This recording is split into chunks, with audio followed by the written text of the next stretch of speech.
Okay. Okay, so I'll start with my usual. I want to thank everyone for taking the time out tonight. It's looks like it's the first night of our turnaround to like spring weather, hopefully.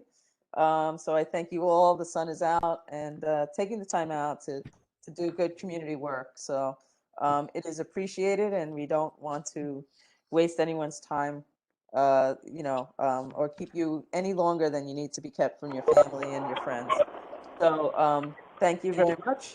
I'm Maria Torres. I'm the chair of the Economic and Municipality Committee for Community Board 2. And so we're going to get started with things. And our first thing up is Alex Ussery of New York City DOT will be presenting a safety improvement project on Westchester Avenue from Southern Boulevard to Whitlock Avenue. So Alex, go ahead. And everybody, if you could please mute yourselves while the presentation is happening. Maria, before you start, LaShawn is on, so you have quorum, okay? She's on call. Oh, and Maria, just a quick note. The Westchester Avenue from Southern to Whitlock is what we presented last month. Today, we're presenting a different project. We're presenting East 165th Street, East 167th Street, and Intervale Avenue. I'm sorry, I'll correct that. All right, so that's East 156th Street. East 156th Street, East 167th Street, and Intervale. 165, East 165. I'm sorry, Commissioner. Not 156th Street, 165. Sorry, yeah, sorry. I'm getting a little mixed up in my head. Yeah, 165, 167, and Intervale. Okay, all right, well, that makes a difference. Okay, right, thank you. Thank you for that. Sorry, Alex. And let me just put down that Miguel Calderon and LaShawn Lindsay are here. Okay, all right, go ahead.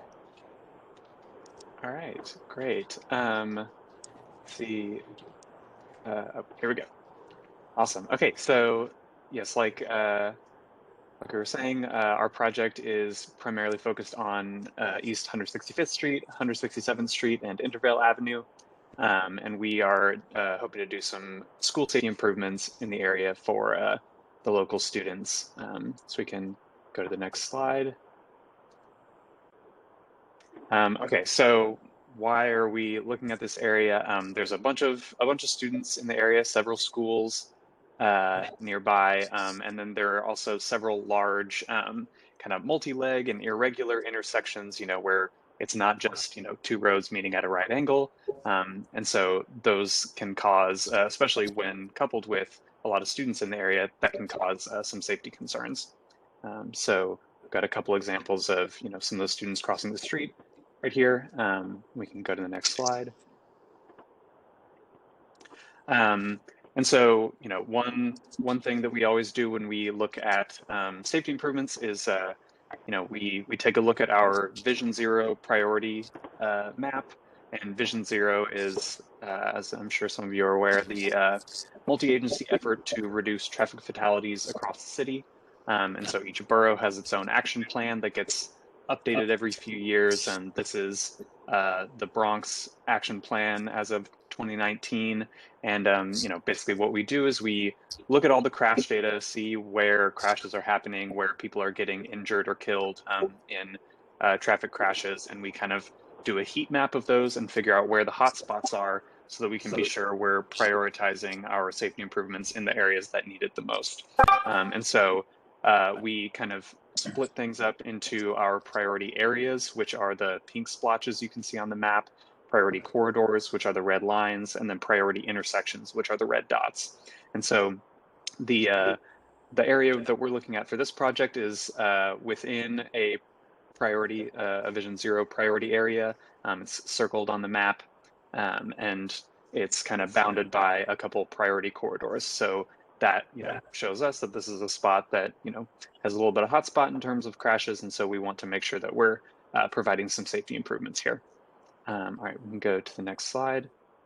And focusing in a little more on the exact project area, we take a look at all the crash data we have. We take a look at the most recent 5 years of data we have and kind of put on the map where all the crashes are happening. And so this shows the total number of injuries due to traffic crashes in the yellow dots. The bigger dots are obviously where there were more injuries at that location. And then there are a few locations where there are orange dots, which denote severe injuries. And so looking at this map, this tells us that, you know, the injuries and the crashes are spread kind of around the area. There's not necessarily one specific intersection or location that has, like, you know, the majority of the crashes. And so that tells us that we need to take a holistic approach in looking at safety kind of along the entire corridor when we're looking at something like this. And again, since I'm on the school safety team, and a lot of these locations are right near schools, that, you know, kind of jumps out as, you know, some red flags for us as well, especially seeing that more than half of the severe injuries were pedestrians. And of course, with younger children being around, we, you know, want to be especially careful about that and make sure that they're safe as they're walking around. All right, we can go to the next slide. So again, the actual project area, the place where we are planning to do work, is highlighted in red on the map. There are 6 schools right adjacent to all of these streets that we're hoping to do work on. We've got a couple of those weird kind of irregular intersections, especially right there around the Horseshoe Playground and 4 of the schools.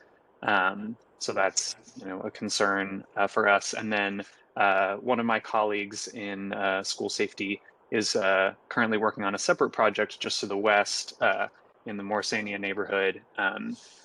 And so, you know, we like to make sure that we're kind of spreading the love when we're doing these projects. And so he's got this project that's going on over a little west of you.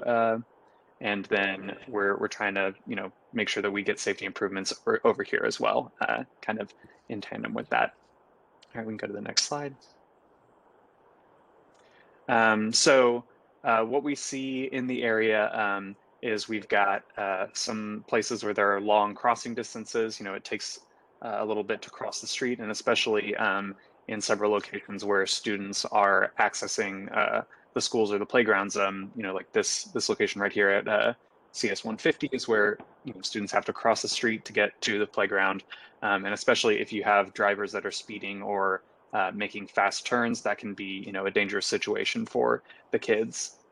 And so that's definitely something that we want to try to alleviate. Okay, we can go to the next slide. So here's an aerial view of the area around Horseshoe Playground. Again, we've got these really big kind of 3-legged, irregular looking intersections with, you know, these big triangles of kind of unused space. You know, again, we have several schools right in the area. It's right next to a playground. And so we are concerned about the kind of the makeup of these intersections. So these kind of wide turns allow drivers to kind of take these at high speeds, even when there are people trying to cross the street. And you have just a lot of kind of unused space in this area. And so one of the components of this project that we're hoping to do is go to the next slide, kind of overlay on top of this. We're hoping to add a bunch of painted curb extensions or additional pedestrian space in the area. And so a little kind of tan areas you can see here on the drawing are supposed to be pedestrian areas. So these painted curb extensions will help kind of normalize the intersections a little bit, help slow down turning vehicles, shorten crossing distances for pedestrians, and just create a little more pedestrian space to make things a little more clear. And especially here at 165 and Rogers Place, just on the kind of east side of the Horseshoe Playground, you know, where currently you have drivers kind of just, I was out there and I've seen some drivers kind of blowing through that stop sign as they make that really wide right turn to go, you know, up and around the playground.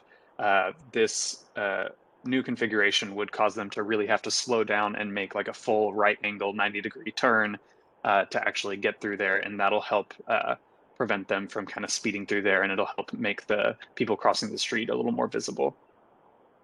All right, we can go to the next slide.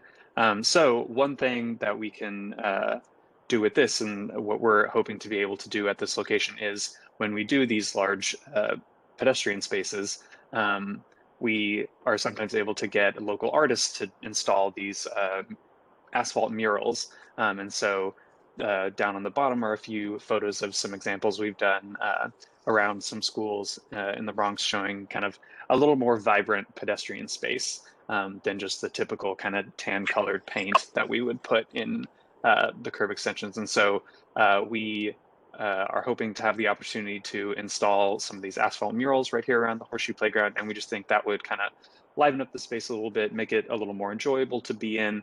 And, you know, we think that especially being right near schools, the kids seem to really love it and gives them a little more excitement to be in the space. All right, we can go to the next slide. So another thing we look at when we're looking in the neighborhood and seeing what sort of safety improvements we can make, we also take a look at what the bike routes are like. You know, we want to make sure that cyclists are safe as they're getting through the area as well. And so just kind of taking a look at the existing bike map, we can see that we've got, you know, some bike lanes on Prospect Avenue, on 169th Street. We've got the kind of signed route along Intervale Avenue, where cyclists are kind of riding in the really wide parking lane.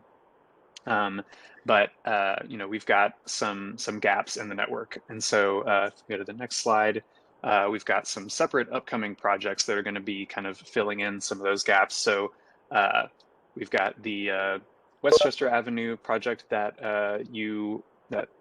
some of my colleagues presented to you last month, I believe. That's going in. And then the Morrisania project that I mentioned that my colleague Jeff has been working on is going to be installing some protected bike lanes over on 161st Street, 165th Street, 166th Street, and Trinity and Tinton Avenues. And so these, there are a couple photos down here of Jeff working with some of the local students in the area to help kind of learn about how DOT works. They got to go out with the radar gun and see how fast cars were going. They got to help kind of plan out what the streets were going to look like. And so these are some great projects that are helping kind of beef up the bike network. But we see that there's still kind of in the area that we're looking at, there's still some gaps in the network, especially with regards to like east-west routes for people to have, you know, safe bike infrastructure as they go through there. So if we go to the next slide, in purple here is kind of what we're hoping to do for bike routes as part of our project. So we would like to put a westbound standard lane along 165th Street to kind of meet up with the upcoming Morrisania project that's getting installed this summer, and then kind of continue that as a lane along Rogers Place going to the south. We hope to kind of upgrade Intervale Avenue to have standard bike lanes as well, so like officially designated space for cyclists. And then we also hope to install an eastbound protected bike lane along 167th Street between Prospect Avenue and where it kind of merges with 169 at Simpson Street.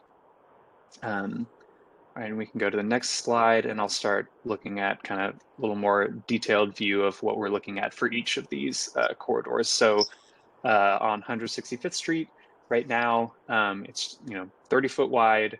It's not really designated with markings. It's just single travel lane with parking on either side.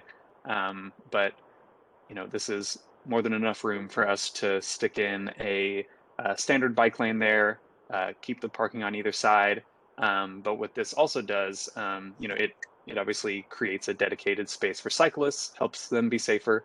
But what it also does is helps narrow the travel lane a little bit to make it a more standard width, which helps cut down on speeding. It helps calm traffic a little bit and helps improve predictability of the vehicle movements. So this is, helping with cyclist safety. It's helping with pedestrian safety, and it's helping with motorist safety as well. And then we can go to the next slide. Similar situation on Rogers Place as it kind of comes out of Horseshoe Playground and goes down to meet up with, intersect with Westchester. Again, just adding a bike lane here, kind of narrowing to a more standard width travel lane will help reduce speeding and calm the traffic a little bit, especially as it runs like right between these two schools here. And again, provides some dedicated space for cyclists to help improve their safety. Next slide. Looking at 167th Street. So this is a little bit different. So, it currently has, one lane in each direction with parking on either side.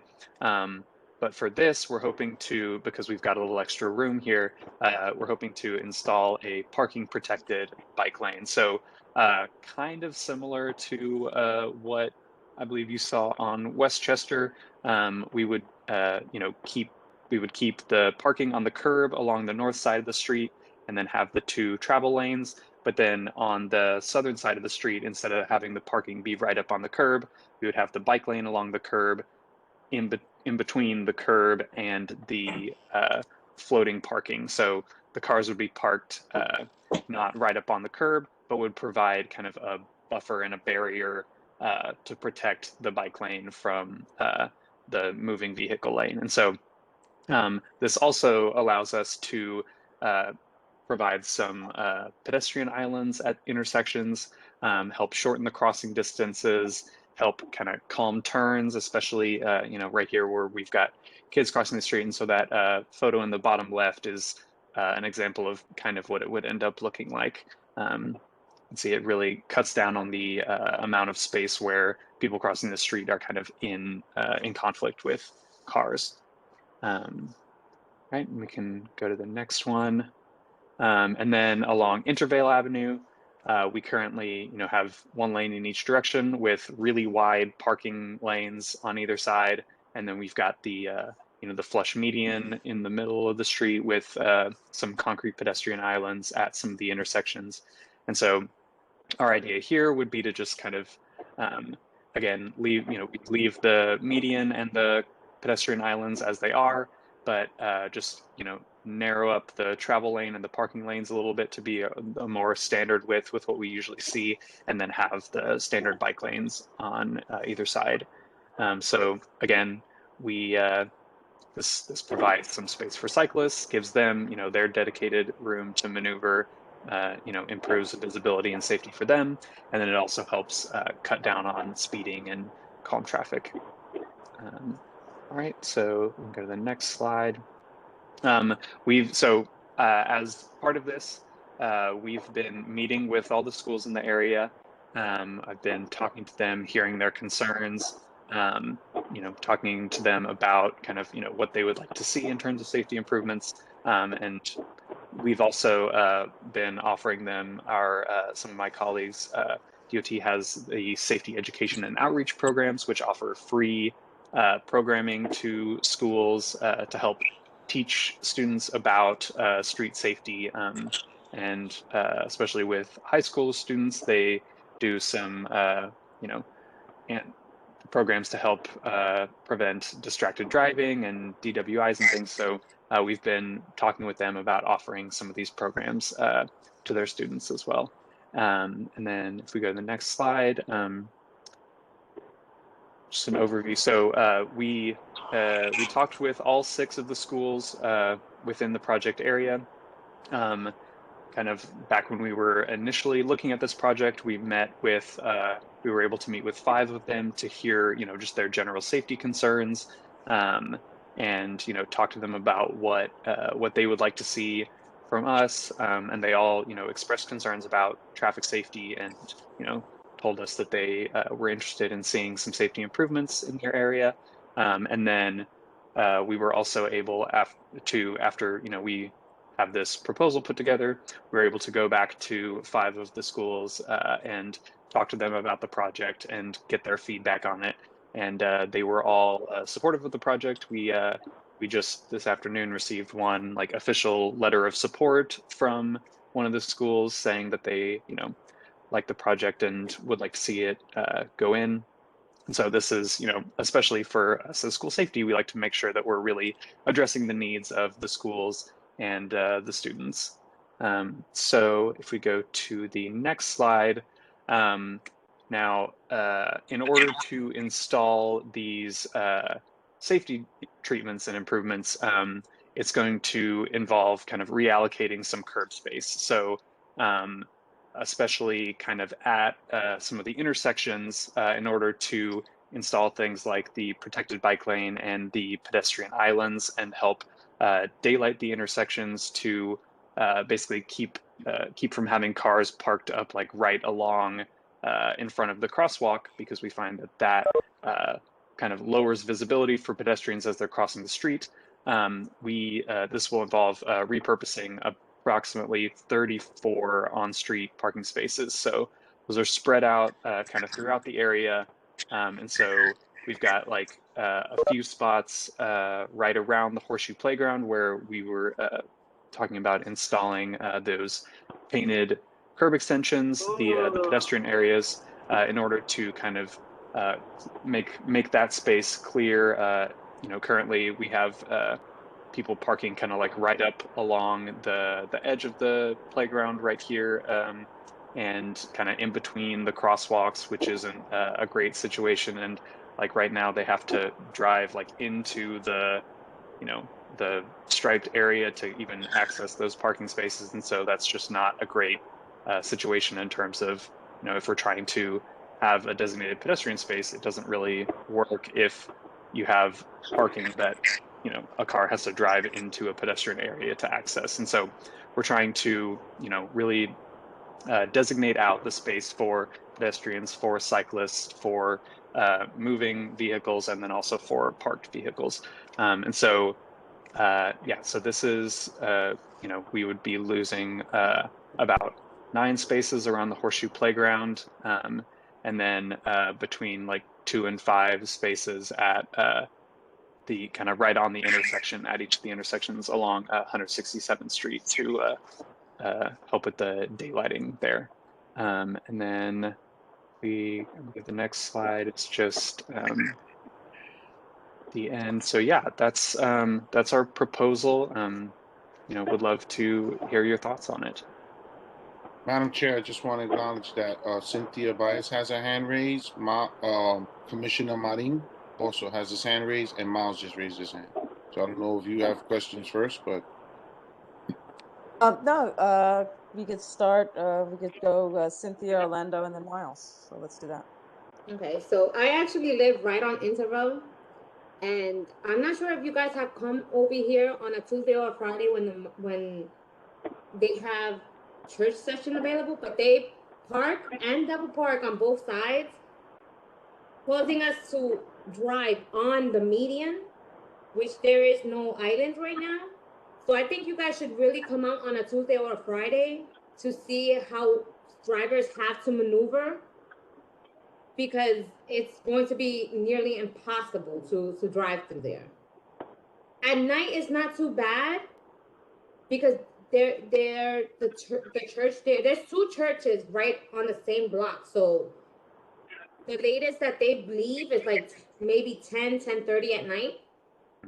So after 11 is not an issue, but I suggest you come on a Friday when the church session is open, so you can see how they actually double park on both sides of the block, and you have to go around the median.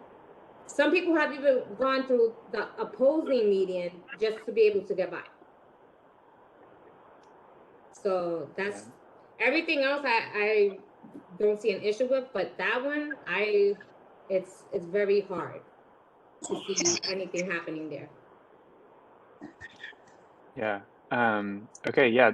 I wasn't aware of the issue being that crazy on around the churches. So that's definitely something that we will take a look at and see if we can kind of work with them to better address their curbside needs. But the proposal that we have won't change any of the median or the islands, so it won't cause if someone if there are people double parked, which we know happens, it will not further block anybody from being able to get around them. That will still be staying the same, but that is obviously concerning and something that we will definitely look into to see if I'll there's send you anything a else. video on Friday. I'll send you a video on Friday of how it looks, because Cynthia. they worship on Friday. Cynthia, So Yes. Quick question. It'd be helpful, actually. Do you have a contact, or does the board have a contact for these churches? Because actually, probably would. Can get one. I can, because Sekola is, she has a good contact with the Muslim community there, and the other church is very new. They just moved in, I would say, like over the pandemic. So I'm not too sure if she has a contact for them, but I'll see if I can get their information or for their awning. But it's very inconvenient on Tuesdays and Fridays when you have to drive through there, whether it's daytime or nighttime, because they're there all day. So I've even had to wait almost an hour for somebody to get out so I can leave. I couldn't even get on the sidewalk to get off because I was like by a tree pit. It's insane. I think throughout the borough also, NYPD and traffic enforcement gives courtesy to Yes. a lot of churches that are in session to allow to double park. So obviously that's something that we need to consider here. So I think, Madam Chair, I'm sorry, but Orlando was next. Yep. Thank you, Chair. Orlando. Yes, thank you, Chair. So, thank you for the presentation. I want to bring your attention specifically to slides 13 and 16. 16 you have here up. If you can go to 14, I think it's 14 and 15 for a minute. This is actually good. 15 is actually good. So, I having seen the proposal of bike lanes throughout the city of New York and having to see some conditions that exist and some conditions that we perpetuate as a result mistakenly by thinking we're doing the right thing, I question why we continue to place bike lanes between vehicles because it is a dangerous situation. And I understand how you have here a bike lane and sort of a hazard lane, then a parking lane. Here we're putting the bicyclist in the street, which creates a problem and to me more issues with the driver of a vehicle than putting it on the other side. And it's a safer measure. I understand that the footprints of your the hazard area isn't here. And I definitely would posit that it is safe on the other side. Additionally, I will tell you that being a driver of Garrison Avenue, where you have a painted bike lane such that exists here, no one respects it. And the drivers, I will be in the passenger lane like I'm supposed to be, and as well as everybody behind me and in front of me. And you will inevitably have 4 or 5 cars that are just hitting that bike lane at 60 miles an hour. So I would posit that the bike lane is safer on the sidewalk side of the street. And if we're doing this, we should take this opportunity to see if that can be done here. Yeah, thank you. We absolutely agree that it is, the safest option that we can have is having the cyclists, on the other side, not next to the moving vehicles. But unfortunately, in order to do that, it takes up a lot more room. If you go to the next one, you can see kind of how we have it set up. So if we do have the bikes next to the curb, we have to have an additional buffer between the bikes and the parked cars. So that that constrains where we're able to do this. So Is that because of the open door swing and the bicycles can get hit? Yeah, it requires us to give a little more space, and so on narrower streets, we are not able to do this without doing like something like taking away parking on one side of the street. So like if you go back to a slide, in order to do the kind of protected lane, like this kind of situation, if we go back to slide 14. Right, you don't have the hazard area in between. I get it. I get it. So, Yeah. But then I would say the same thing in slide 14. Then the driver is also his door is or her door is also swinging open in the same direction as the bicyclist as it would be in the other side. So it to me it logically doesn't make sense. If you can do it on one side, why can't you do it on the other? And I have to question it. I must ask. Mm-hmm.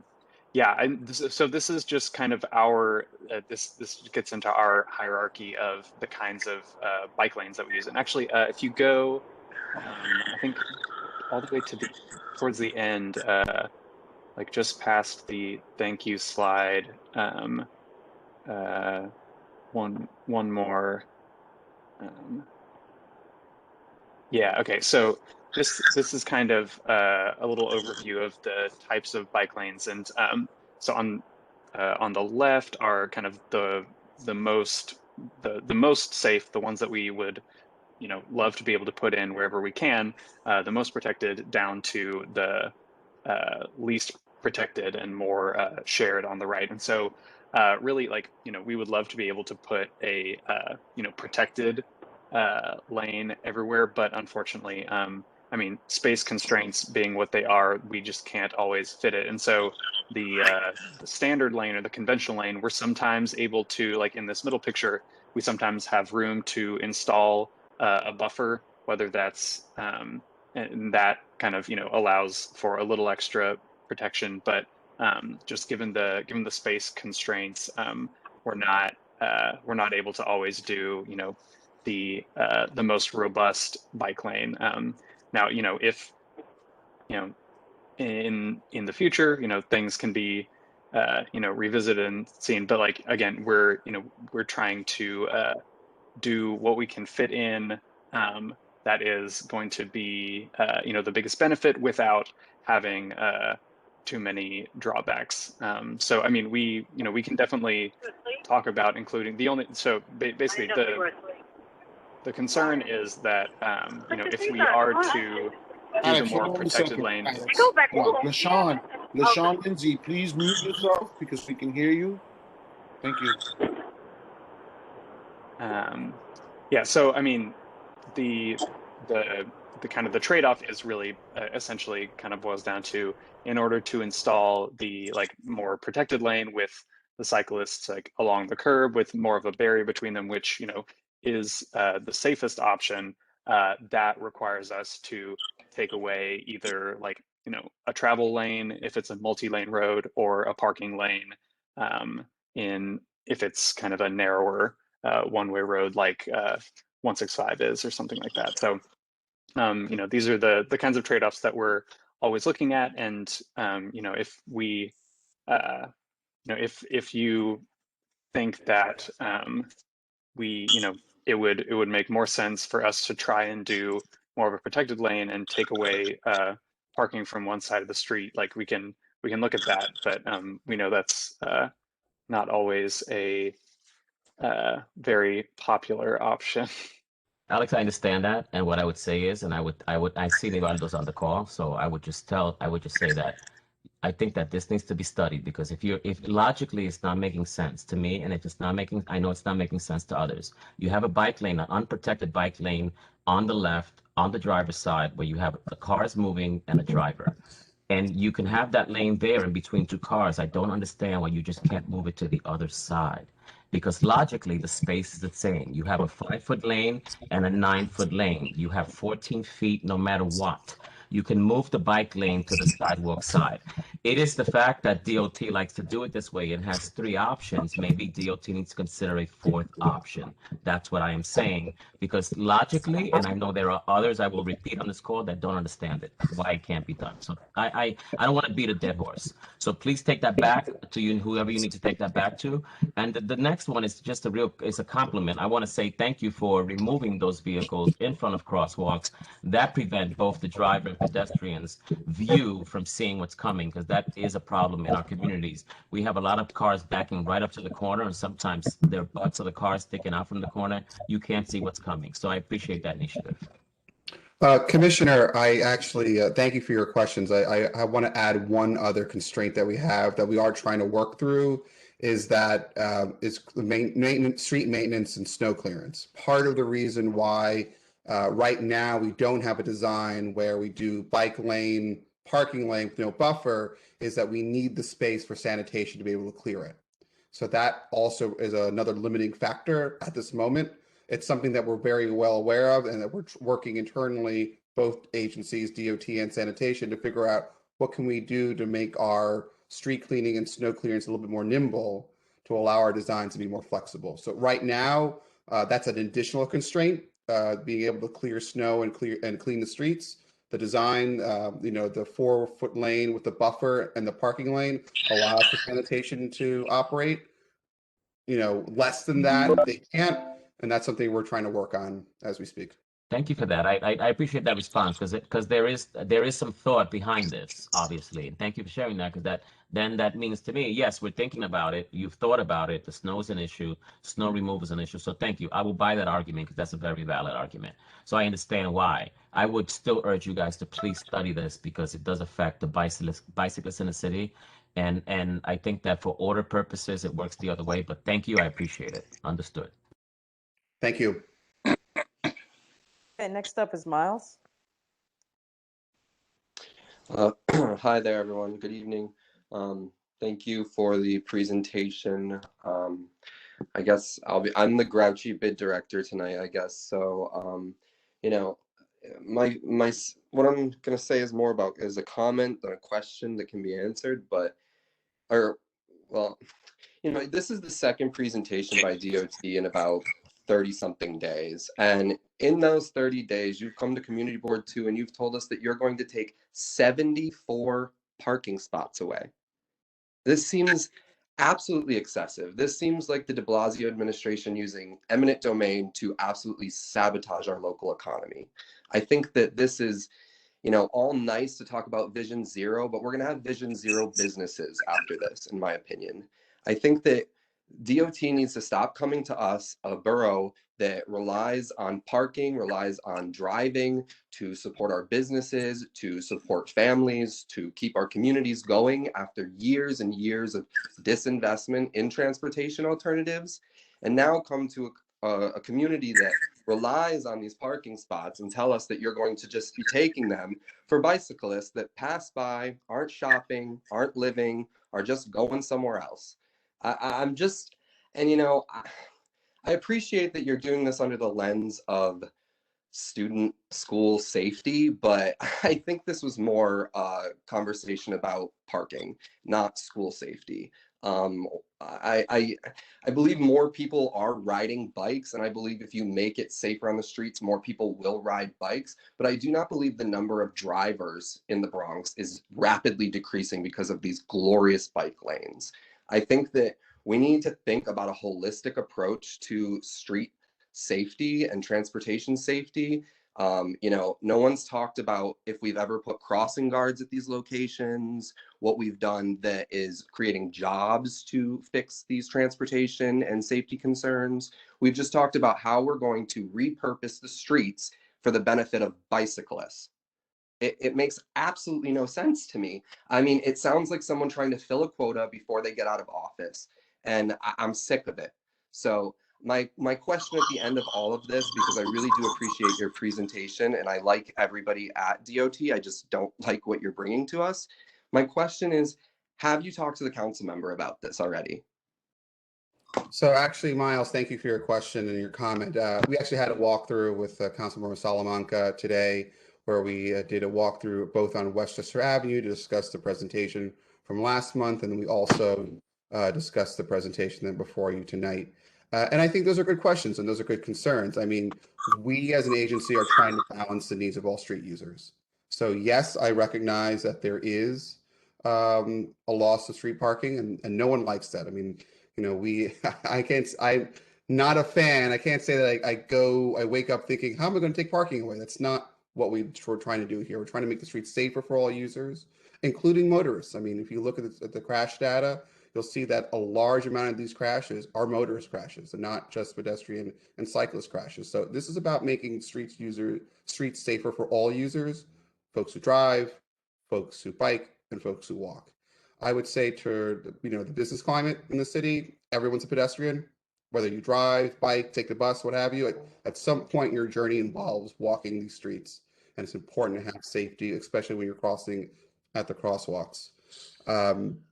So we're trying to find a balance, and I think that's Alex alluded to that when he talked about the different types of bike lanes that we use. We try to find that balance between what's safe for cycling, what's safe for drivers, what's safe for pedestrians, and if there was a way. Hold on for 1 second.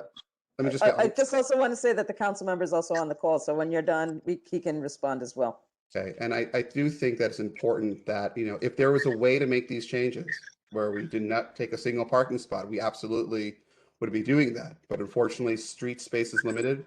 We have to make certain choices. And the choice we're making here is one for safety. And I appreciate that, Navarro, and I do believe that everybody's heart at DOT is in the place of keeping people safe. I really do believe that. But, at the last presentation, I maybe not kindly enough, but I'm kindly requesting anytime that DOT comes to us talking about parking, that you're talking about percentages, not parking spaces. 34 parking spaces doesn't sound that bad. When you put it as 68%, it sounds absolutely terrible. I'm making that percentage up, but you said 40 parking spots at the last presentation, and I walked it the other day. That's got to be about 80-something% of the parking spots over there. I understand that this is about safety, but I don't believe that less people are driving and parking because you have created bike lanes. I believe they are now double, triple parking and creating more crashes. So these are my sentiments. I just put them on the record, but thank you all for the presentation. Maria, we also have someone I council members here. understand. Wait, well, Okay. first, I would like Sorry. the council member Councilmember Salamanca's here. And then I see that LaShawn is requesting to speak. So after the council member, then LaShawn. Thank Also, you. Thank Maria, I you. need to speak. Go ahead, Councilman. Go ahead, Mr. Chair. No, go ahead. Thank you, Chairwoman Maria Torres, for allowing me to speak. I believe it was a couple of weeks ago there was a presentation by DOT, and I spoke out because I had yet to see this presentation. I want to thank DOT for walking with me today down southern Westchester between down Westchester.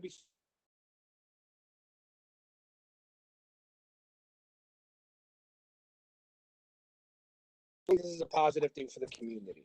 We're not losing parking spots all in exact areas where we're losing. Bob, you're breaking up.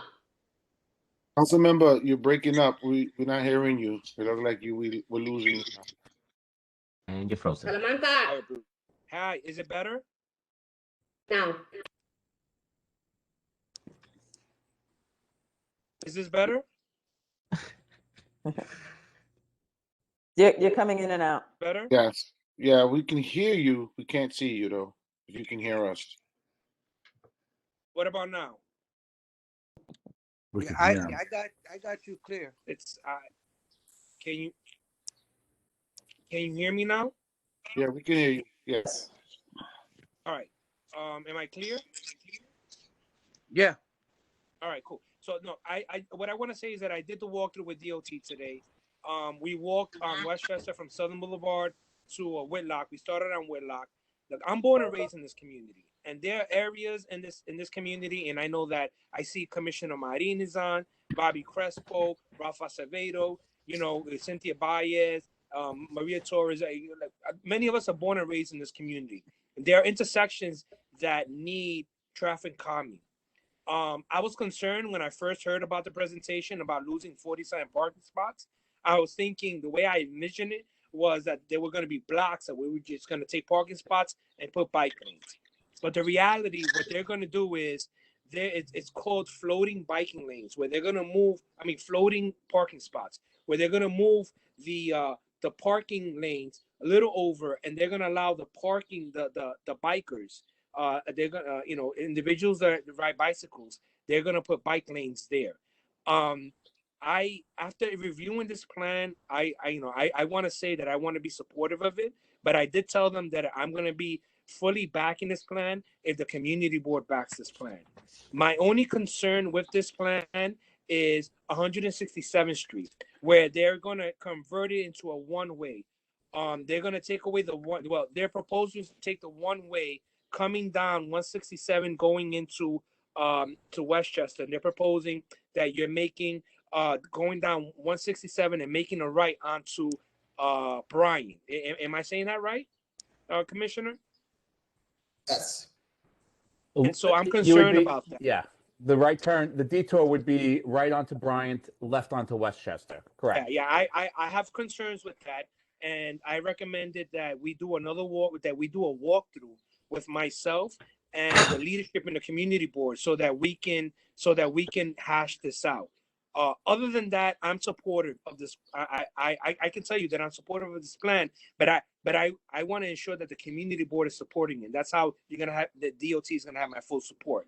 The recommendations that they're making on Interval Avenue, for those of you that are on Interval Avenue, you know the avenue is huge, and we need to make some type of improvements there to protect the safety of our kids. You know, I have Aiden. I envision Aiden, 7 years old, crossing the street. I envision our grandkids crossing the street, and we need to do better.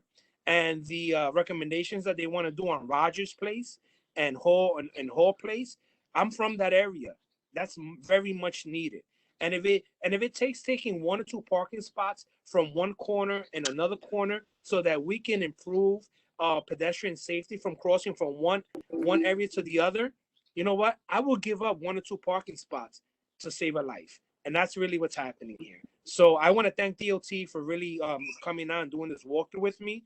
And again, Mr. Chair, Madam Chair, Mr. District Manager, I encourage that maybe next week we can do a walkthrough and actually look at what DOT is proposing. And I will support whatever the community board is asking for. Thank you. Okay, thank you, council member. And I think that's a good idea to do a walkthrough. And I know that Bobby has something you'd like to say, but very quickly, I just wanted to just clarify really quick.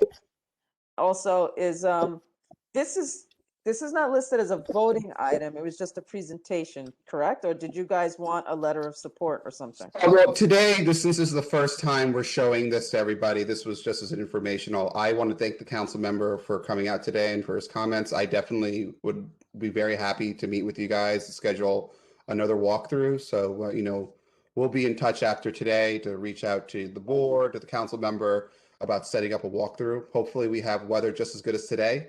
Today was probably the perfect day for a walkthrough. The weather was perfect, not too hot, not too cold. But I think we would definitely want to, you know, come meet to talk about the changes at 167. Okay. Okay, Bobby? Didn't you have LaShawn first before me? I got a notice that she said never mind. Okay, all right. Commissioner, I appreciate the effort. I appreciate that you did speak with the councilman before making this presentation to us. My concerns are, first, you first stated that you talked to 6 schools, then it went down to 5 schools. You only got 1 letter of support from 1 school. I don't know where the other schools are standing on this issue. That's one concern. Second concern is, if you were meeting with schools, it would have been nice if we were part of it. This way we would have known what the school's concerns were, and we could have at least addressed it in a more fashionable way.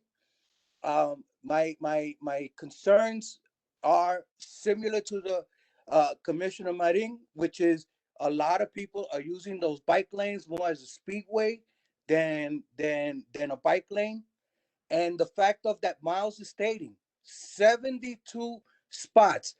Fine, I understand what the councilman is saying, but you have to look at how this community is going to feel. It may be 2 or 3 spots on one block, 2 or 3 spots on the other block. Across the street, the same thing. After a while, it starts becoming to the point that we're going to be double parking outside, and so the bike lanes mean nothing, because then they're covering those spots, and people that then become that go double parking, they're going to go around it, and it becomes an issue. So I really do appreciate the councilman's suggestion that you sit with us next week, and it gives me time to get back to New York, because I'm in Georgia, and I'm glad you guys had great weather, because we had terrible weather here. We were at 40 degrees out here today. So you know, I hope that we do have the second walkthrough. I want to have the district manager there. I would like to have Miles, if possible, myself, and to make sure that we see, and maybe we might be able to point out other things to you guys. The councilman knows this district better than anybody else. He was the former district manager. He's now a councilman. He's lived here all his life. He knows, all right? And I know that he would not support something that is not acceptable to the community. But I just wish that there would have been an invite to those schools. This way we would have known what was happening with those schools. Because getting one letter out of 6 from the schools, and you telling us that the schools were favorable of this, I don't know. I'm not calling you liars, but I don't know. Thanks, Bobby. I'm be very happy to have you at the walkthrough. My only request is don't leave the bad weather in Georgia. Don't go there. Trust me, I'm dying to get to New York. And we're dying to have you here. So we will definitely work around your schedule to make sure you and anyone else you and the council member want can attend. With regards to the school, we expect to get more letters. We just they didn't have the time to get us everything, before tonight's meeting. But once we get those letters, I'll be more than happy to share with you those letters. We do school outreach year round. It's something that happens, so many times before we even have a project. So, we could definitely talk about that in the future to see what we can do to leave you guys in. But this is sort of like routine, what we do, and try to talk to schools even before we have an idea to see what their needs are, understand the area better. Many times, schools, teachers, parent coordinators have insights that are very helpful. And in fact, in the project that Alex talked about in Morrisania, the students themselves participated in some of the survey work, which was great. So, we could always use this as an opportunity to educate students in the city about the work we do and about traffic safety. Yeah, and I hope you're going to talk to us soon about these bike racks. They themselves have taken approximately another 30 spots out of this community. So to Miles, it's not only 72, it's about approximately 30 to 40 spots that were taken from this community on with the bike racks. So we're talking You mean the about city bike program, Bobby, right? The city bike program? yeah, the city bike. And those bike racks, I don't know if they're being used or not, but you're talking about another 40 spots that were taken out of this community. And so that you're talking about close to 110 to 112 spots that have, if this whole plan goes through, has been taken away from this community. And so we need to talk about that. And as to the schools, I just wanted to know what pros and cons they have to your plan. A school will take anything that you give them as long as it creates safety. But if they were asking for additional safety issues and you can't provide it, it would have been nice for us to know. Well, we can definitely get back to you on all that and work on sort of when we meet either next week or the following about that. We could definitely give you more information about that. Thank you. Okay, so it's 7 o'clock, and I guess in the interest of time, we have a couple other agenda items. To wrap this one up, is there any other questions moving forward? Okay, so the plan is for I guess Navardo, Ralphie, and council members to get together, pick a date. We'll do another walkthrough and kind of really see a little bit more firsthand how this is working. And as chair of this committee, just very quickly, I do want to say, I understand what DOT is doing in terms of looking out. Pedestrian safety is important. Bicyclist safety is important. I understand parking. There's a need for parking, but at the same time, if that parking does not trump safety, people's lives. So let's just try to keep that in the mind. And there's got to be a happy medium that we could figure out, and we can move forward with this. And I'm sure that all of us together we'll get to that. Okay. So so with that, I want to thank all of City DOT that came here. We had a lot of you guys: Alex, Keith, Navardo. Great to see you all. And I think Darissa was here earlier. Was on, and Holly, Yep. and Holly, and Darissa Holly. was on. So I want to thank you all for your time and for the presentation. And we will definitely circle back and continue to tweak it. It sounds like a good plan, and nothing's written in stone yet, right? So we can add suggestions and keep it as safe as possible. So thank you. Thank you. Thank you so much. Thank you and have a good night, everybody. Good night. Talk soon. All right. Right. Good night. You're welcome. Good night, everyone. Thanks. Yeah, Keith. So, Okay. so next on the agenda, number 2, it says an update from Aislinn Speranza of State DOT, and I know she's not here tonight. We're going to have them next month, and that's really to talk more about the Sheridan, the Ruckner changes that we're going through here, all the traffic and things like that, and safety issues that we can have. So that's next month. So Bobby, get your questions ready, okay? Garbage. Next up is we have number 3 is Sync Braithwaite seeking a letter of support for a street co-naming located at 751 Kelly Street. And you're with the African Jazz Art Society and Studio? No, Place? I'm actually. Okay. Hi, Yes. Maria. Hi. Hi. I'm actually the president of the Alambe Brass Foundation. But the street naming is for the African Jazz Art Society and Studio. And we are looking to have a street naming for where the African Jazz Art Society and Studio was founded, which was 751 Kelly Street.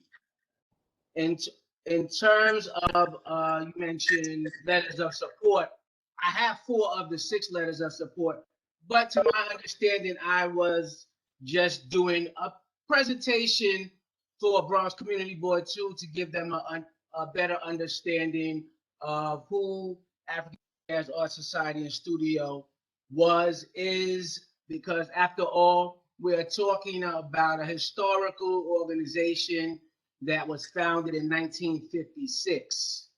So even, some of the most notable personalities for the community may not know the history. So as I spoke with Cynthia, I was under the understanding I was providing some information and doing a presentation in regard to the African Jazz Art Society and Studio. I already have 4 of 6 letters of support in my hand. I'm waiting for 2 more. So I have letters from, in regard to this endeavor, from the Bronx Historical Society, Dr. Stephen Payne, which I have letters from Dr. Mark Nason, Professor of African American Studies at Fordham. He is the founder and director of the Bronx African American History Project. I have letters also from Dr. Thomas Aiello. He is from a professor of history also. He is with Valdosta State. However, the book he is publishing dealing with the South Bronx and the AJAZ organization is being published by the University of Mississippi Press. And I also have a letter from Dr. Georgina Falou of the Falou Foundation speaking to the history of AJAZ. African Jazz Art Society and Studio, we just call them AJAZ.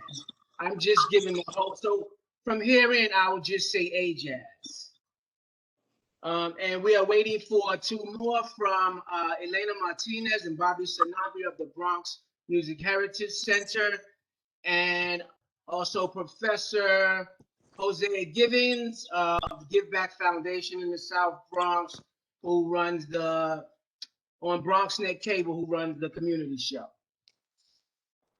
I have already sent to Cynthia a sort of outline of just a few of the highlights about AJAZ and their contribution to not just the South Bronx community and the jazz artists, but their effect on society at whole.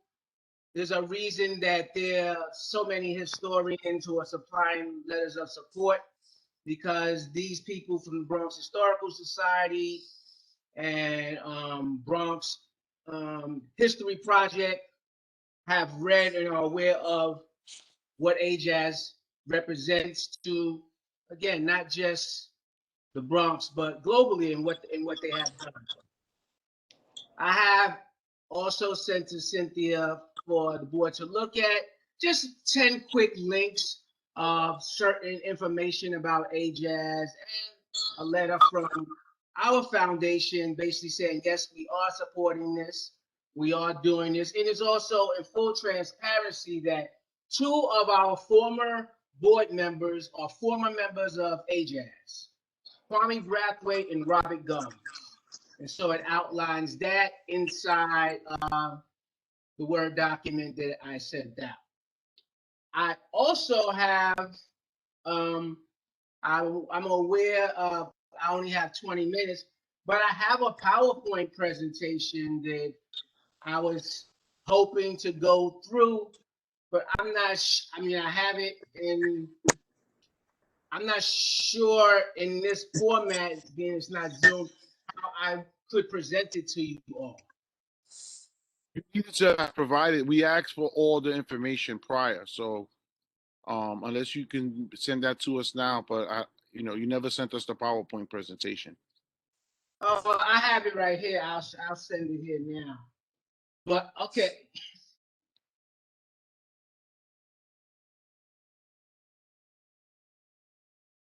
I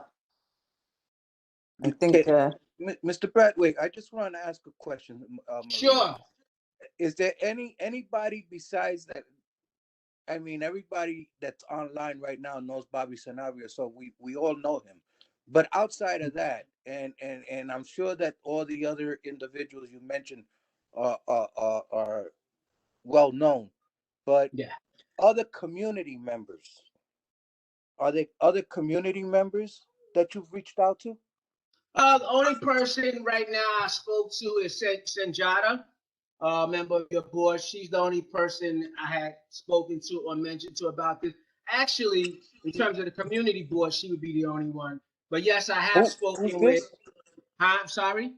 Who was this that you reached out to? Senjata Epps. There's no. I don't know who that is. There's no Epps on this board.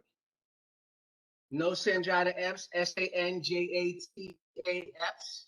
No. No, sir.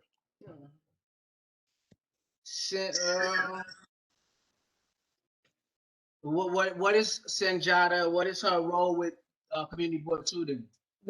I've been here 19 years and I never heard that name before. Really? Yeah. That's and I've been the chairman for the last 3.5 years, and I never heard that name. Wow.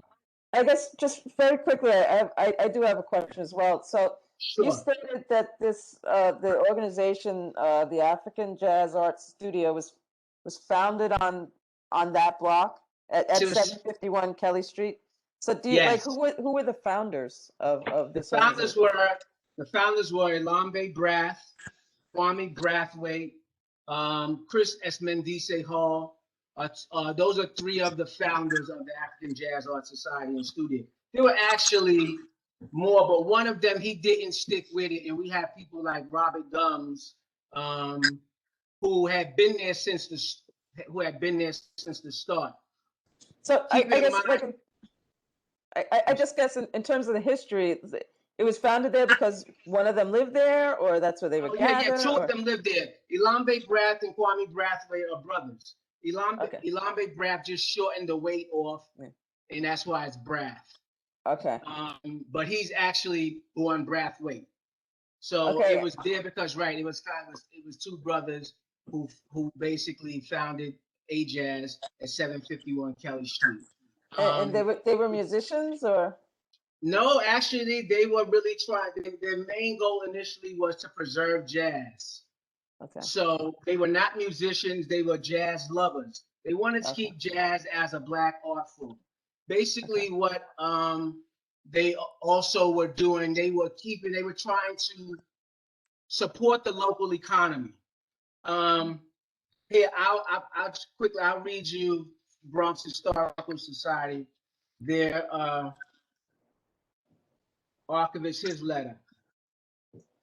As the archivist at the Bronx County Historical Society, I support the proposal co-name a street in the South Bronx in honor of the African Jazz Arts Society and Studio, AJazz, co-founded by Elambe and Kwame Brathwaite in 1956. Indeed, A-Jazz was at the forefront of efforts to revitalize cutting-edge jazz in the Bronx in the late 1950s. It brought world-class live jazz performances back to Club 845 on Prospect Avenue, which had regularly hosted leading jazz musicians of the 40s. In doing so, it helped promote rising local jazz musicians like Jimmy Owens. Owens and others, in fact, were products of the excellent musical education in the Bronx public schools provided, and A-Jazz afforded local performance spaces and a robust community of fellow artists and musicians. Additionally, A-Jazz promoted a profound, confident appreciation of the African cultural roots of Black Americans by regularly hosting art and fashion shows which featured avant-garde Black artists as well as Black models, modeling traditional African-style clothing as well as European clothing and hairstyles. In many respects, an immediate precursor to and profoundly shaping the wider Black arts movement of the 60s. Co-naming the Bronx Street after A-Jazz, therefore, would be a small but significant way to recognize the cutting-edge artistic and cultural contributions A-Jazz has made and will introduce a new generation of Bronxites to this extraordinary history. Stephen Payne, archivist, Bronx Historical Society. So that's just, I'll read one more. This is from Mark Nason. He is a professor of African American Studies and History at Fordham University. He is the founder and director of the Bronx African American History Project. He says, as the founder and director of the Bronx African American History Project, I would like to offer my strong support for co-naming a street in the South Bronx in honor of the African Jazz Art Society and Studio, an organization co-founded by brothers Elambe and Kwame Bradford in 1956. The organization made a huge contribution to emerging communities of color in the Bronx in two areas. Its first contribution was bringing live jazz back to the Bronx venues like Club 84 on Prospect Avenue.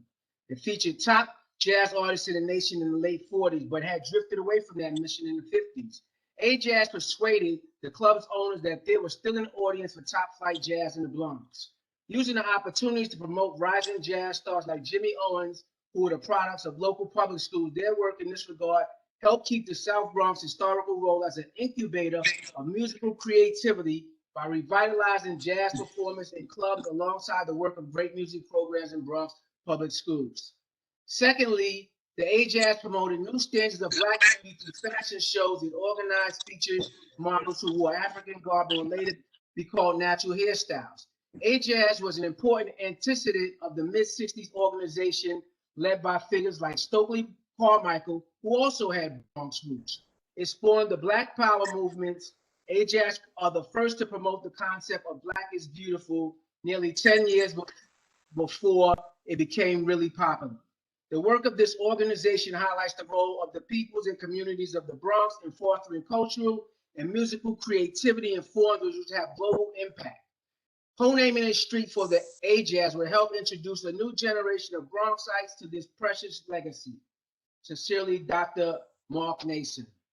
So that is two of them. Okay. I also read. All right. Yeah. If you I think, did you submit them already to? No, because when I was speaking to Cynthia, she said I would do the presentation. Yeah. I was just getting these in advance, so I was just saying I already have these here. Okay. Madam Chair, we do have. Yeah, I see Orlando's hand is up. Yeah, I have a question. I just have two questions. If Commissioner will allow me first. Yes. I just don't know. Like this address. How long was these residents in this address? Woo! From 1940, I think 1941 to 1970, around 72. Okay. Wait, I understand that there was 1940 until around 1970. I think it's 1974. Okay. I just don't. Could have been a little longer. Could have been a little longer. Okay. I just don't know what's the significance that they did to our community, though. They transformed that community.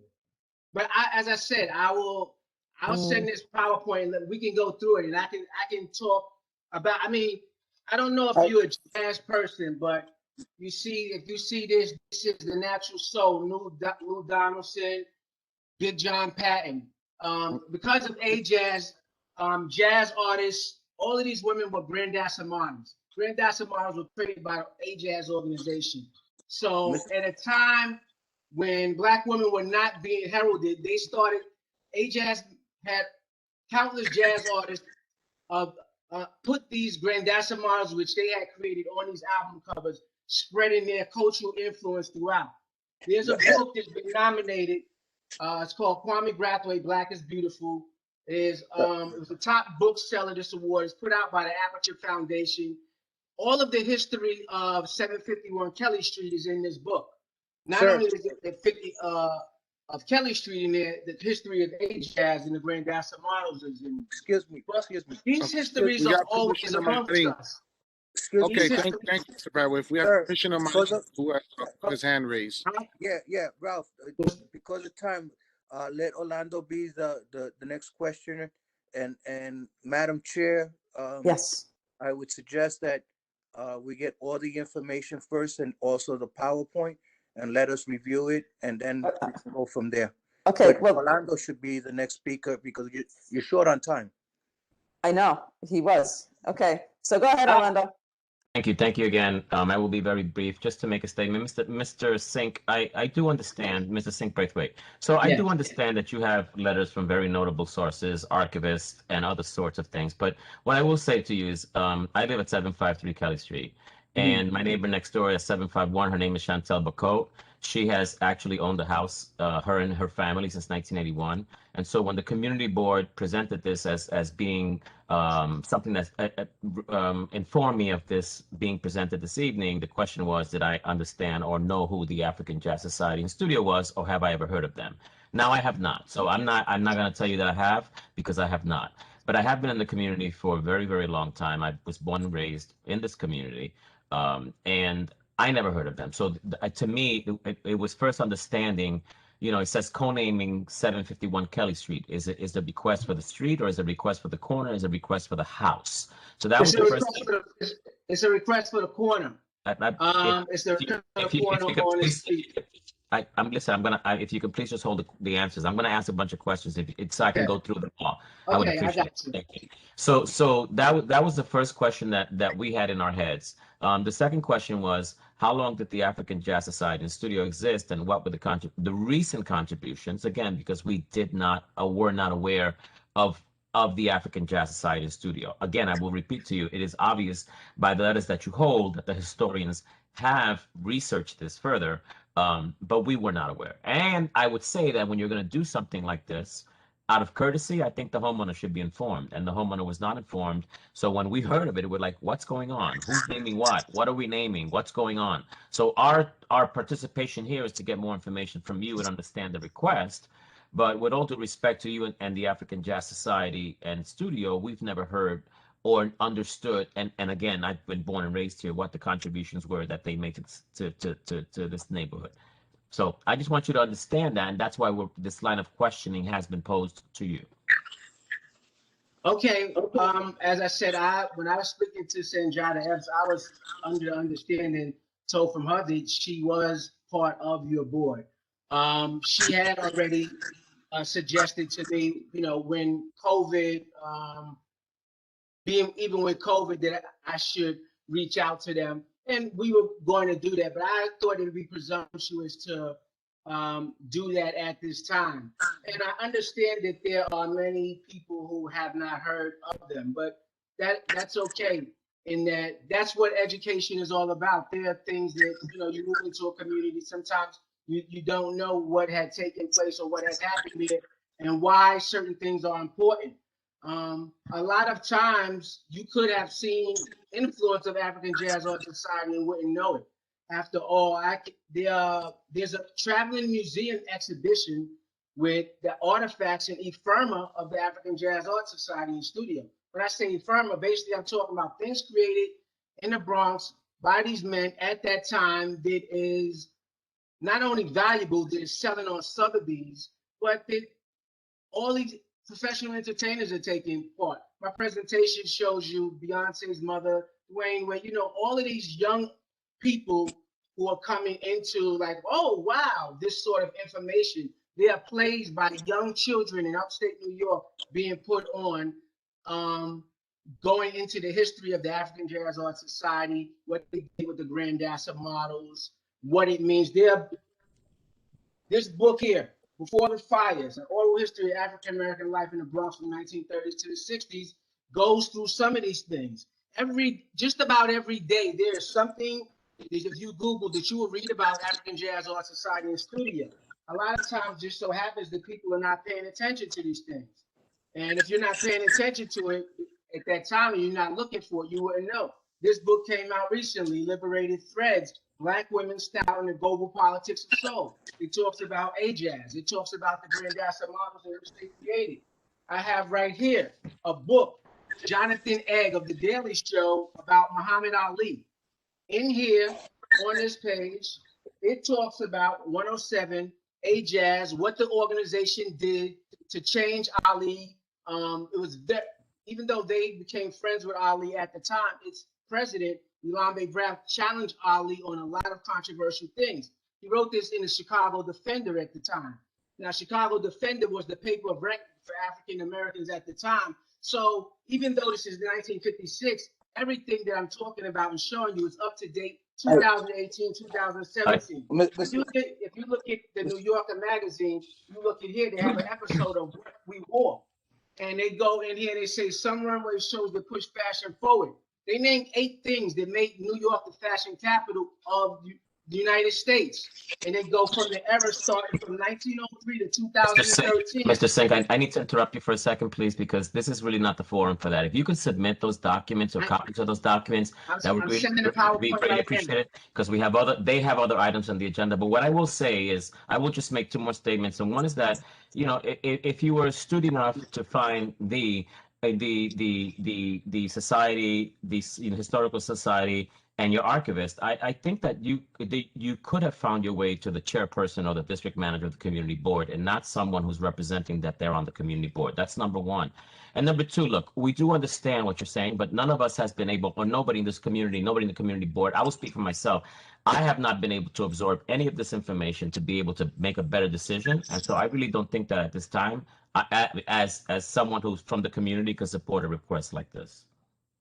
Well, I understand that you have a different idea about it, but I had called your offices more than 3 weeks ago. I didn't get a response until recently. Okay. So I had reached out to speak in advance, prepare you all for this and get a better understanding. So it's only within the last week in which Cynthia has been in touch with me, and I've been finding out what the process is for a community board too. So I had reached out and done the work in that regard. Yes, Mr. Bradway, I understand your enthusiasm about this, and I respect it. Everybody knows about Afro jazz, because if we didn't know, we wouldn't know Bobby Sanabria. Let's put it that way. Let's start there. Secondly, it's not fair to make a presentation at this point right now without us, as the commissioner had stated, for us to review and absorb some of the stuff that you're talking about. It does bring some concerns. You presented a letter of a person that stated she's a board member. And I know she's not been a board member, and I've been a board member for 10 years. I didn't present a letter from her. I understand. And so here's my thing. Please submit it to the board, whatever you want. And then at our next meeting of this committee, we will review it, because all name changes have to go through this particular committee. And then after that, after we review it, and you'll have a chance to make your same presentation again, but at the same time, understand that we just can't make that decision right now, and we're at a very short time, because we have one more presentation, and we need to address that.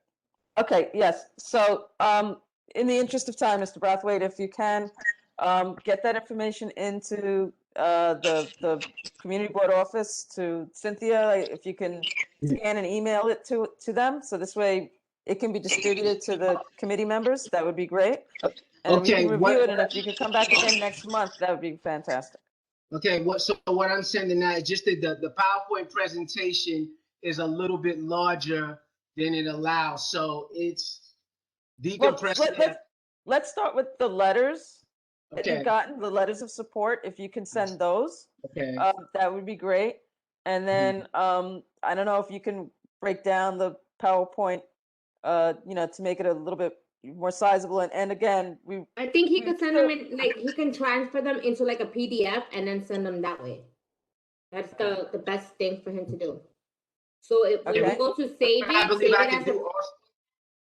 Go ahead. also, Cynthia, what I was saying I could do, I had a little video inside of the PowerPoint. I think if I take that out, I think that it'll come down. Okay. Okay. So let's try that, and then we will if we can be back again next month. I think we'll because that'll be the last meeting we have until September. So again, even with that, we might have still a full docket, but if we have the information in advance, that'll be much more helpful for some of us to at least understand. I'll just say what I'm gonna do is send 4 of the 6 letters today. I have already sent just 10 quick links for your board, just some certain information. A letter from our foundation, basically with full transparency, that although our foundation is supporting this, 2 of our former board members are former members of the African Jazz Art Society. And I sent also, and I also sent a whereas, which was to go accompany the PowerPoint. Thank you. Thank you. And basically you'll have all of that. Thank you, sir. Thank you. Okay, thank you. And so if for next month, okay? Yeah. And again, as in the interest of time, we're going to move on to our next agenda item, and that's Elizabeth Masella of New York City Parks, and it's a temporary public art project at Raul del Valle Square. So, Elizabeth? Hi, how are you? So I'm here tonight with Janet Rucker from Casita Maria. I see we have the visuals up. I'm just going to give a brief introduction and overview of our program, and then I'll turn it over to Janet to just speak a little bit more about the project. I'm the Senior Public Art Coordinator with NYC Parks. Our Art in the Parks program, we permit temporary public art in parks in all 5 boroughs. We're a small team of 2 people. Temporary public art is artwork that is on view for up to 1 year, though many projects are shorter. Public art can take many forms: sculpture, fence banners. What you'll see this evening will be panels that will be adhered to the ground of the park. All exhibitors are required to maintain the exhibition for the duration. So Janet and her team will be making sure that it's looking good throughout the exhibition. If there's a graffiti, they'll remove that. If there's any condition issues, they'll address those as well. And they're also required to provide us with general liability insurance in the event that anybody is to be injured or property damaged by the exhibition. They are responsible for all costs affiliated with the exhibition. Unfortunately, NYC Parks doesn't have money to provide for these exhibitions. And I'll just give you the nuts and bolts of it, and then I'll turn it over to Janet to share some more information. It'll be installed at the end of this month and on view through the end of the summer. They'll have some associated programming, and they're also partnering with the Hunts Point Alliance for Children, the Southern Boulevard Bid, and us at Parks. So Janet, if you wanted to speak a little bit more about the project, I'll turn it over to you. Great, thank you so much, Elizabeth. Hello, everyone. My name is Janet Ruckmer. I am the Creative Arts Manager at Casita Maria. I work for Gail Heidel and also with Ida Morales. So this first page here just shows you our partners, as Elizabeth mentioned. HPAC has contributed some contributions from their youth. They have young writers and young photographers who have participated in this project. Southern Bid is a supporter of this project also financially. And of course, NYC Parks has been a wonderful partner in sort of activating this space at the Hunts Point 6 Train Plaza. If you could move to the next page.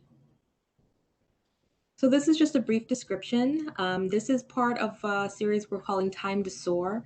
It's a collaborative public art project presented by us, HPAC, and Southern Boulevard Bid. It's also part of the 10th annual South Bronx Cultural Trail that Casita Maria holds every year in the month of June.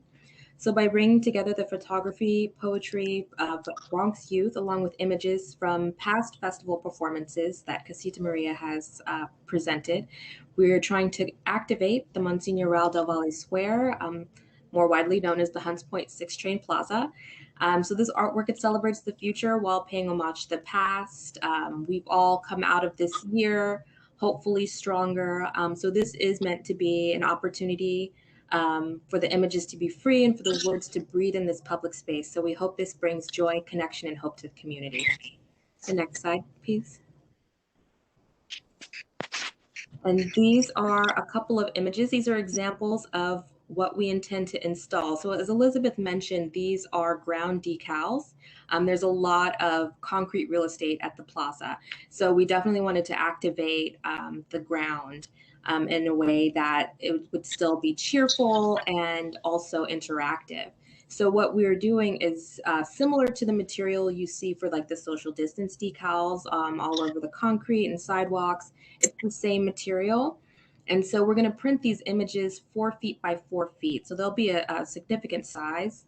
You'll notice that there are little quotes along the edges. This will be in both English and Spanish. I didn't have a Spanish example to show you tonight. So there will be both languages presented. And then the QR code will actually link you to a PDF that's hosted on the Casita Maria website. So you can read the full text. So this is an excerpt from a full-length poem that one of the young writers at HPAC has written. The next slide, please. So this is just a brief overview of our install process, which will take place the last week of this month. We have hired 2 professional preparators who have worked with us extensively over the years. We estimate it will take them about 2 8-hour days to install everything. Hopefully the weather permits. The only real concern is rain, but if it's a dry day, the installation will move forward. We'll be installing a total of 31 of these adhesive decals. Just so you know, I think about 27 are photos with excerpts. 2 of them are maps of the South Bronx Cultural Trail, sort of connecting all the spaces that we work with in the Hunts Point community. And the other 2 will be informational. So it will be about, similar to the information you see here about Casita Maria, HPAC, and the South Bronx Cultural Trail. The install process, we're always mindful of safety. So we'll have safety cones, plastic chains. I will also be there to help manage traffic flow to make sure the preparators are safe while they're installing. Next slide, please. So the duration is for the full summer of 2021. So this is part of the South Bronx Culture Trail, which is a series of events in the month of June. So our first event is on Thursday, June 3rd, but we won't have a formal unveiling until Friday, June 18th. So Friday, June 18th will be one of 3 sets of performances in the square itself. So this performance day will start at 3:30 and end at 6:30, but the unveiling will happen around 4:15 that day. As Elizabeth mentioned, maintenance will be completely managed by Casita Maria. The material itself is pretty resilient, so any damage can usually be cleaned up with soap and water. The maximum duration is through the end of August. If we do notice any heavy wear and tear, if it starts to not look great, we will just peel up any problematic panels. We're confident that it will last the rest of the summer, but we're going to keep an eye on it either way. Next slide, please. So this is our deinstall process, which we will be using the same 2 preparators. We've estimated 16 hours. I feel like it will probably be less than that. It's a very simple process of just pulling up an edge and pulling at a 45-degree angle. The adhesive should not leave a residue, but if it does, our preparators will be prepared with dish soap, brushes, and water just to remove anything that might be left behind. We'll do a similar process with the safety cones, and we'll have a manager on site as well. The next slide, please. So that's it for my presentation. I have information here, our website, casitamaria.org. You can find us on Facebook and Instagram. I'd also like to take a moment to thank Councilman Salamanca, since I know you're on the call tonight. Thank you very much for your support. Also New York City Cultural Affairs, and of course, Southern Boulevard BID. So thank you very much, everyone, for your attention tonight. I appreciate it. Okay, thank you. Are there any questions regarding this presentation? You have Chairman Crespo with his hand raised, Madam Chair. Yeah, Okay. I just wanted to ask Ralph a question. Ralph, when is construction supposed to start on the Valle Square? They're, because of COVID, they got delayed, and they're still like 90% with the design phase. So we're still at least a year away from any construction occurring. All right, that's all I wanted to know, because I didn't want it to be interfering with anything. Thank you. Okay. Something that'll brighten up the space in the meantime. No, yeah, but I just didn't want it interfering your operation if they were going to go into the ground sometime this summer. That's all I was trying to avoid. Okay. So I guess there's no questions. Quick question. I have a question. I just wanted the design. I mean, what exactly is going to actually go there? And you're saying it's on the ground also. And Madam Chair, we just got the council member who raised his hand also. Okay, so you can answer the question, and then the council member can go. So the design will be various photographs that are taken by the Bronx youth that participate in the Hunt Lines for Children photography project. We'll also be exhibiting photos from previous South Bronx Cultural Trail festivals. So they're all very celebratory images, lots of children, lots of families, some musicians, dancers. So really sort of high energy images that will be overlaid with the quotes from the young poets' writings. Okay, thank you. Mm-hmm. Thank you. We have the council member now with his hand raised.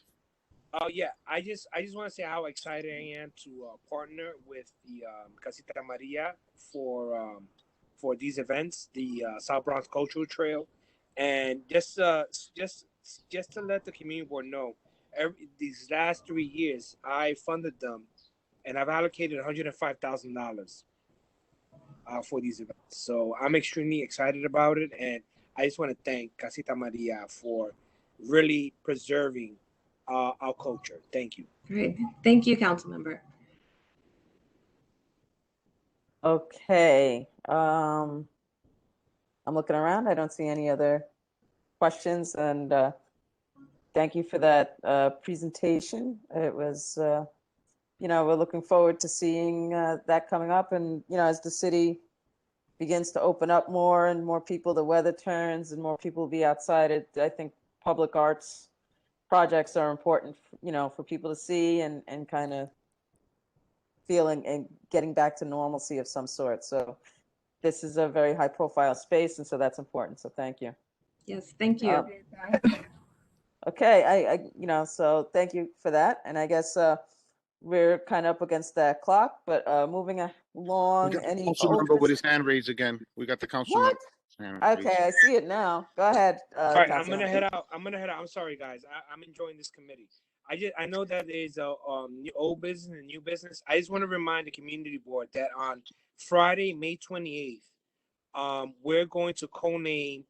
I believe that's Kelly and Avenue St. John after Al Quinones Way, and it's going to be at 11 a.m. and we're going to have this event at 52 Playground. So I encourage the community board to really please come out at 11 a.m. We're gonna have some speakers. There's gonna be some performances, and then we're gonna do the unveiling. So that's about it. But thank you, Madam Chair. Okay, so thank you for that. So I got to put that. I forgot. I didn't take notes. 528 AQ street naming. Okay. Any other old business? Any new business? Hi, it's Effie. I just have one announcement. Is that okay? Go ahead, Effie. How are you? Thank you. Good, good. Thank you so much. I just wanted to let the community board know I sent out our press release yesterday. We will have water rate hearings this year. There is a proposed 2.76% water rate increase, and our rate hearings, yes, will be June 1st at 12 o'clock and June 2nd at 6 o'clock. They will be virtual.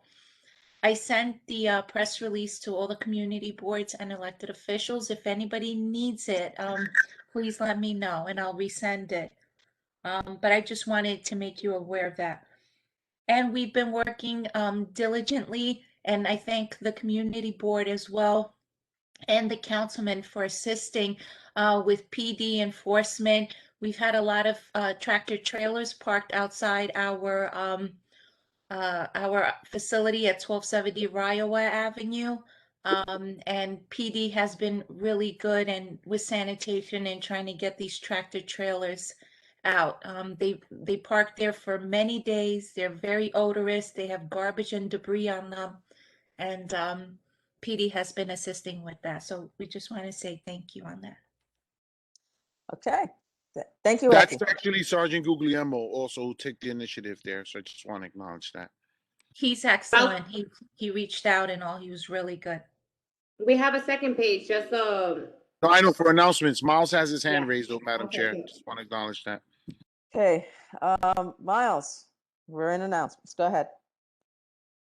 Oh, thank you. So yeah, my usual announcement that we have a cleanup day this month. It's going to be on the 15th, which is this Saturday. We're partnering with, it's going to be at 8 a.m. We're partnering with Councilmember Salamanca.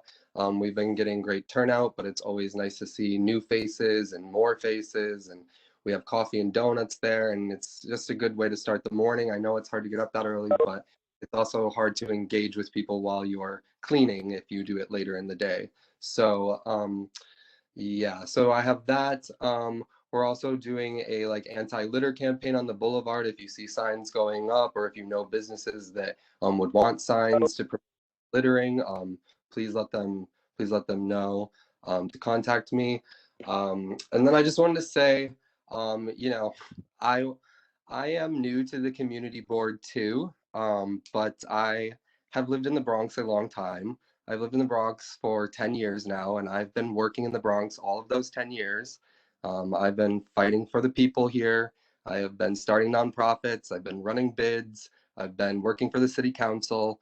So I know a lot of the issues, and I just hope that people will listen to my voice with respect and know that I'm coming from a place of trying to make our community nice and fight for the people. And I hope that my views earlier on parking aren't seen as like I prioritize parking over people's lives. I just want to make sure we're taking a holistic approach to public safety. And I think that in other areas of New York, especially other boroughs, Department of Transportation would not bring their dream scenario to the board when they know that that is not really as respectful as another plan could be and still be as productive. So I just wanted to put that out there before I leave the call. Thanks. Thank you, Miles. We do have an announcement from the board, Maria. I'm just going to switch pages. We received this notice from the State Department of Transportation. So the footbridge that's on Bryant, that goes from Bryant and Garrison over to the Ruckmer on the other side, is going to be closed later, starting, I guess, next week or the following week, and it's going to be closed to September. So for the entire summer, due to the construction, they're going to close the footbridge on Bryant. So that's something that we can discuss also next month with state DOT. So I actually want to, Ralph, I'm sorry. I do want to send that out to PS 75 as well as Bronx Arts. Yeah, blast it out. We can blast it on our social media. Because that's something that they should be aware of. Correct. No problem. And Ralph, when you speak to DOT, do me a favor, state DOT, find out if they're going to be painting that bridge. I mean, it's got graffiti all over the place, you know. And I hope that when they open it up, it looks a little brighter, looks nicer. Right. And they got to put some lights in that little area now with the changing of the lanes and everything. It's dark at night. Yeah, when they come next month, we can certainly present that to them. So, if you can make yourself available, you can let them know directly. But if not, I will certainly pass that. I don't know if Maria wants me on next month. It's okay. I think we should always have. Honestly, we should have Commissioner Maing on.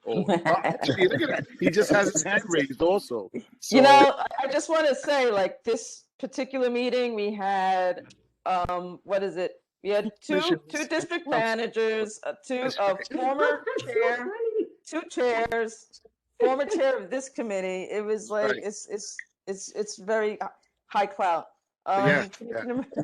Orlando, did you have something? I do. I do have to ask the question because you are talking about the pedestrian avenue bridge. Are they going to open it up so that you can see who's walking? I mean, I find it to me. Thought the same thing, like in Pelham Bay, that you can see who's walking through. Yeah, it's very intimidating to cross that bridge, and it's very unsafe because you cannot see who's back there, and someone could do some harm. And I've always posited this since being on the community board, to can do some harm. If they're reconstructing that bridge, I think it's a perfect opportunity to ask. I mean, there are beautiful bridges that have opened that you can see the pedestrians. I just feel it more safe. Like in Pelham Bay. Yes, exactly. Bridges over 95, they're open so you can see who's walking. And it's a good experience. You know, people see the traffic, you see the people, you feel safe. You know, I really have had a concern about this bridge for many, many years. And if we're talking about all these changes that are going on, which are happening and are happening quickly and beautifully, I can't wait till it's all done. We should really investigate opening that bridge's visuality. Well, they're on this fire, Commissioner. They're saying they're going to make it ADA compliant because right now there's like large steps. Yeah, but that doesn't speak to the permeability of the visuality of I agree. And this is something they're using. Yeah. Yeah, we will certainly present that next month for sure. And that's why I was talking, just as Orlando was saying, you know, it's real dark. That bridge is dark. Underneath the bridge is dark. You don't know where anybody's at. And worst of all, and actually not worst of all, the truth is that the 401 precinct had a temporary camera there, and they were able to arrest about 10 people that were committing crimes on there. So we have to revisit that with the 401 also. And with state DOT and make them aware exactly of that. But we will certainly do that next month. We'll certainly present that along with the traffic, the congestion, and the timeline of when when we can expect completion. You know that 2025, they've told you that already. Yeah, but that's also including the other component of it, Leggett. So you want to know this component here. So yes. But that's it for Madam Chair as far as the office announcements. Okay, so with that, 7:53.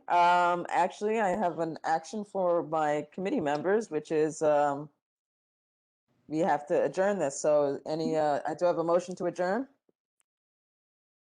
I'll make the motion. Don't worry. Bobby's always ready to talk. Yes. No, okay. Miguel, So Miguel Bobby. I think Miguel made the motion also. Oh, Miguel. Okay. Yeah. MC. And I just want to state that it's been an extreme pleasure to be back on this platform with you guys. Whenever you need me, you have all carte blanche to give me a call and say, I need you at this meeting, please attend. It makes someone feel good, and it also feels good to be able to contribute. So thank you very much. Thank you. Thank you. Maria, you got it. Thank you, Commissioner. Thank you. And thank you for all the work you've been doing as the commissioner. Thank you, sir. I appreciate that. Thank you. Yes. I try my best, and my heart is always specifically for the Bronx, but for the entire city of New York. So I will continue to do what I'm doing as long as I'm allowed to do it. Thank you very much. Seeing you on the camera really made a difference because when I saw Orlando Marin, I said, wait a minute, is it the Orlando Marin or is it Orlando Marin? Another Orlando Marin, you know? So, It's the imposter. but thank you no, don't look out the window. Don't worry. You know what I'm trying to find? I'm trying to find John Roberts. This is what I was trying to find for you. John Roberts had given me a sign, which I thought it was here. And it was when Orlando Marin actually came to the community board to do, I think it was, or to the Orchard Beach to do summer stage or something like that. And it said on the bottom, Orlando Marin, the last Mambo King. And I always carry that to every office that I go to, but I remember that I left it here somewhere. So I was trying to find it so I can put it up to the camera is what I wanted to do. I'll find it for next meeting. Okay. All right. So I'll reach out to everyone for next month's meeting. And I already received the call naming information from Mrs. Pink. And yeah, we'll go from there. Well, he found it. Thank you, Cynthia. Yeah. All right. Okay, so thank you everyone and have a good evening. And I didn't get you out of here at 7:30, but it's before 8, so It was a productive meeting, Madam Chair. yes, lots of. All right, so I'll see some of you soon. Thanks, Cynthia. Thank you for All right. inviting me. Good night, everyone. Good night. Good night.